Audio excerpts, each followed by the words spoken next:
2023년 12월 14일 하나님께서 우리에게 주시는 말씀은 잠언 24장 23절에서 34절까지의 말씀입니다. 이것도 지혜로운 자들의 말씀이라 재판할 때에 낯을 보아주는 것이 옳지 못하니라. 악인에게 내가 옳다 하는 자는 백성에게 저주를 받을 것이요 국민에게 미움을 받으려니와 오직 그를 견책하는 자는 기쁨을 얻을 것이요 또 좋은 복을 받으리라. 적당한 말로 대답함은 입맞춤과 같으니라. 내 일을 밖에서 다스리며 너를 위하여 밭에서 준비하고 그 후에 내 집을 세울지니라. 너는 까닭없이 내 이웃을 쳐서 증인이 되지 말며 내 입술로 속이지 말지니라. 너는 그가 내게 행함같이 나도 그에게 행하여 그가 행한 대로 그 사람에게 갚겠다 말하지 말지니라. 내가 게으른 자의 밭과 지혜 없는 자의 포도원을 지나며 본즉 가시덤불이 그 전부에 퍼졌으며 그 지면이 거친 풀로 덮였고 돌담이 무너져 있기로 내가 보고 생각이 깊었고 내가 보고 훈계를 받았노라. 내가 좀 더 자자 좀 더 졸자 손을 모으고 좀 더 누워 있자 하니 내 빈궁이 강도같이 오며 내 곰핍이 군사같이 이르리라. 서점을 가보면 자기 개발서 책들이 굉장히 많은 것을 알 수 있습니다. 각 책의 저자들은 자신만의 방법을 소개하고 성공할 수 있는 비결들을 책에 담는데요. 가만 보면 그 모든 책들의 공통점이 있습니다. 그것은 바로 성공한 사람들의 습관을 소개하는 것입니다. 누구누구의 성공 비결, 누구누구를 닮게 행동하라, 누구누구는 이렇게 한다 식의 메시지들이 많다는 것입니다. 그리고 그 문구를 본 사람들은 그 성공한 위인의 행동 습관들을 공부하고 그것을 그대로 따라하며 그 사람이 쟁취한 성공을 똑같이 이루기 위해서 그 사람의 지혜를 가지고 오기 위해 노력합니다. 도대체 저 성공한 사람은 어떤 지혜가 있었길래 그렇게 될 수 있었을까? 늘 그것을 탐구하고 습득하려 합니다. 오늘 말씀의 시작이 약간 이와 비슷한 것 같습니다. 뭐라고 이야기합니까? 이것도 지혜 있는 자들의 말씀이라. 즉, 지혜 있는 사람이 어떠한 생각을 가지고 있는지를 지금 소개하는 겁니다. 잠언 구석구석에 나오는 표현이긴 하지만 다시 한번 지혜자가 생각하는 진짜 지혜로운 자의 행동이 무엇인지를 강조한 것 같습니다. 그렇다면 오늘 지혜자가 말하는 주된 메시지는 무엇일까요? 오늘 본문에서는 크게 두 가지로 나눌 수 있습니다. 오늘 지혜자는 정직함과 부지런함에 대해서 이야기하고 있습니다. 정직함과 부지런함은 우리 모두가 인정하는 선한 것들입니다. 모두 다 정직한 자가 되길 원하고 모두가 다 부지런한 자가 되기를 원합니다. 그러나 모두가 정직한 자이지 않고 모두가 다 부지런하지 않습니다. 왜냐하면 정직과 부지런함과 상반되는 것들이 너무나도 우리에게는 달콤한 유혹이 되기 때문입니다. 정직의 반대말이 무엇입니까? 거짓입니다. 거짓은 우리를 순간적 위기에서 모면하게 하고 순간적 거짓으로 인해 내가 원하는 상황을 만들어주기도 합니다. 내 욕구를 잘 충족시켜주는 것이 거짓이라 할 수 있습니다. 이 거짓은 내가 내 인생을 마음대로 컨트롤할 수 있게끔 착각시켜줍니다. 그리고 게으름은 무엇입니까? 하기 싫은 일을 하지 않게 해주고 순간적인 귀찮음을 모면시켜주는 거죠. 거짓과 게으름이 주는 매력이 워낙 크다 보니 우리는 정직함과 부지런함이 정말 선한 것임을 알고 있음에도 불구하고 그것을 내 삶 가운데 실천해내기가 굉장히 힘듭니다. 그리고 늘 거짓과 게으름을 선택합니다. 그럼에도 불구하고 정직함과 부지런함은 우리가 반드시 고수해야 할 중요한 사항들입니다. 그렇다면 지혜자가 말하는 정직함과 부지런함은 무엇일까? 그것을 본문을 통해 살펴보려고 합니다. 먼저 지혜 있는 자의 정직함이란 무엇인가? 오늘 본문에서 말하는 정직함은 사람을 대하는 태도와도 연결이 됩니다. 관계에 있어서의 정직함을 말하는 것입니다. 23절을 보면 먼저 재판할 때에 낯을 보아주는 것이 옳지 못하니라. 낯을 보아주는 것이 옳지 않다라는 것은 재판을 할 때의 불공평함을 야기할 수 있는 편파적 태도를 보이지 말라는 것으로 이해할 수 있습니다. 이는 곧 재판이 반드시 공정하게 이루어져야 함을 나타내고 있는 거죠. 재판할 상대와의 친분이나 이해관계에 따라 편파적이고 부당하게 판결해서는 안 된다는 것입니다. 학연과 지연으로 파벌을 나누고 또 나에게 올 이익들을 계산하면서 공정하지 못한 태도로 사람을 대하는 것을 어떻게 하라는 것입니까? 주의해야 한다는 것입니다. 정의를 기본으로 하는 재판에 있어서 결코 해서는 안 될 행동들을 나열하는 것이죠. 그리고 불의한 행동은 상대방을 위한 행동이 아니라 나를 위한 행동일 때 이 행동이 불의한 행동이 되는 겁니다. 재판관이 재판대 앞에 놓여있는 사람을 보면서 재판을 할 때에 그 재판대 위에 있는 그 사람의 객관적인 내용을 토대로 판단하는 것이 아니라 재판관 본인 스스로에게 유익할지 안 할지를 따지면서 판단하면 어떻게 될까요? 정의와 공의가 사라지는 겁니다. 그렇게 늘 재판을 할 때는 본인 스스로를 향한 어떤 생각의 정직함이 필요한 것입니다. 이건 비단 재판할 때뿐만이 아니죠. 우리가 사회를 살아가면서 사람들과 관계를 맺을 때도 적용이 됩니다. 28절은 뭐라고 말합니까? 너는 까닭 없이 내 이웃을 쳐서 증인이 되지 말며 내 입술로 속이지 말지니라. 상대방을 누르고 내가 올라가려는 목적으로 아무 잘못이 없음에도 불구하고 개인적인 이해관계 때문에 원한 때문에 어떻게 돼요? 거짓 증언을 하는 겁니다. 과대포장하여서 소문을 퍼뜨려서 한 사람의 마음에 큰 상처를 남기는 겁니다. 우리 안에도 이러한 경험들이 많을 겁니다. 이것은 우리가 잘 알고 있는 10계명의 9계명을 반하는 행동이기도 하죠. 그러니까 이 모든 행동들이 일어나는 가장 근본적인 원인이 무엇입니까?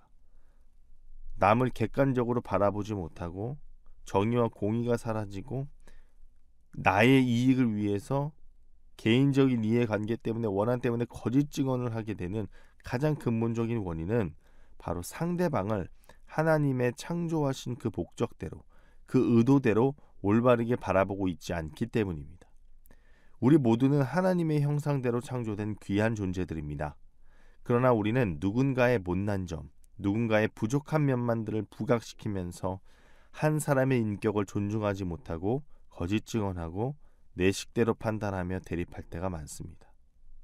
근데 그럴 때 우린 기억해야 됩니다. 내가 이 사람을 하나님의 의도대로 바라보고 있지 않구나. 하나님의 시각으로 바라보고 있지 않구나. 하나님의 형상대로 지음받은 존재에 대한 존중이 내 안에 부족하구나. 한 사람을 향한 하나님의 뜻을 떠올릴 줄 알아야겠습니다.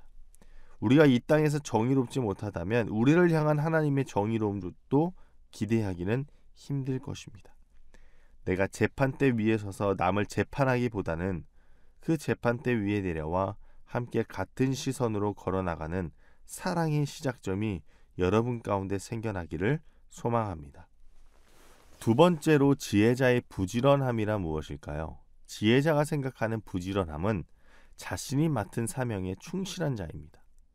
더 나아가서 생각에만 머무는 것이 아니라 행동할 줄 아는 자라는 거죠.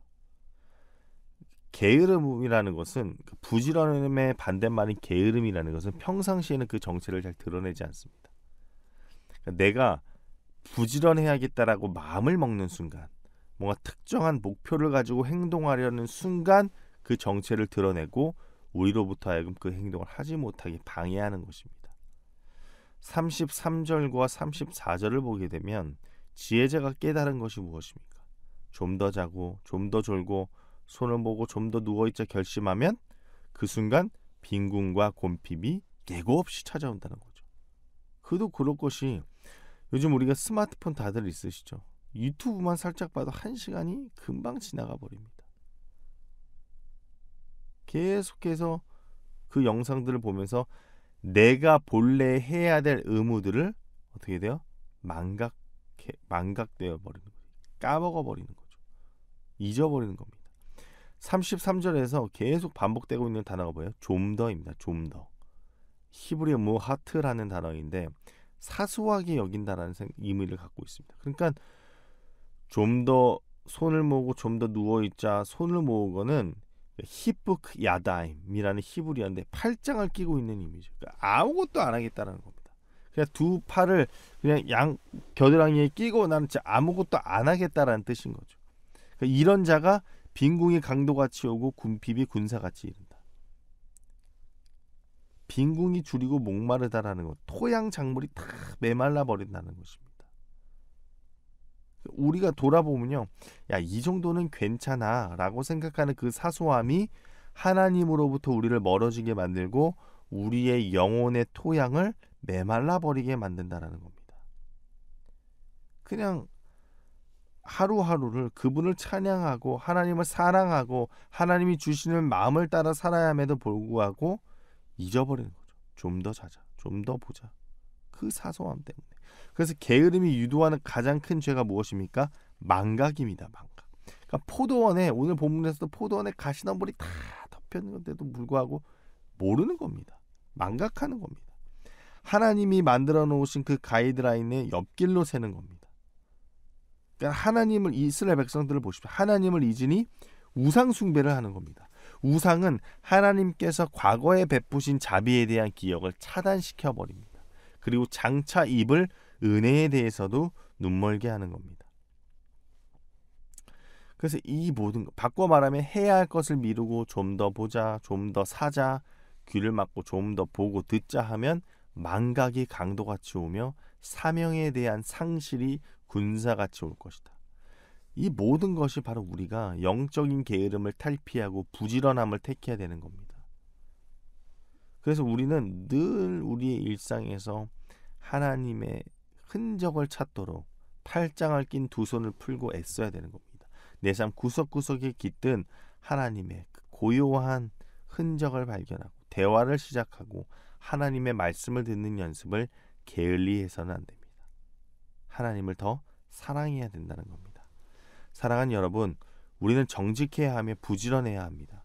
하나님의 의도대로 사람을 바라보며 하나님께서 허락하신 시간을 부지런히 살아가야 합니다. 그것이 하나님께서 허락한 우리의 순기능입니다. 정직함과 부지런함 속에서 하나님을 찬양하고 하나님의 영광을 드러내는 것이 오늘 하루 우리의 목적이 되기를 주님의 이름으로 소망합니다. 기도하겠습니다. 하나님, 저희가 살아가는 이 세상에는 참 많은 즐거움이 있습니다.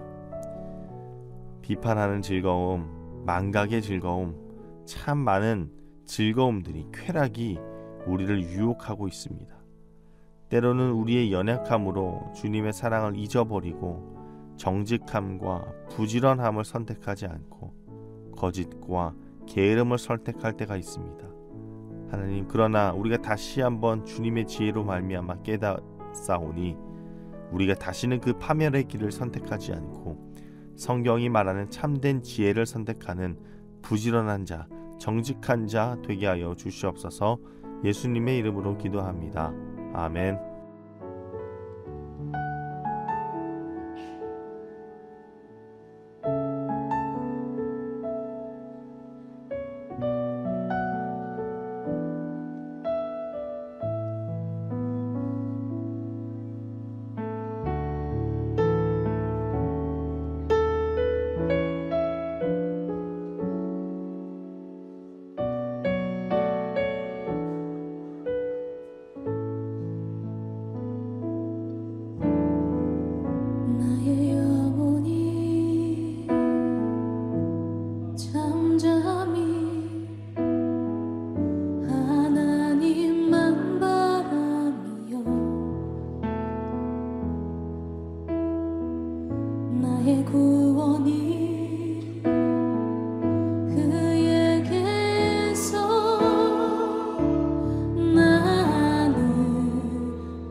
나의 영혼아 잠잠히 하나님만 바라라.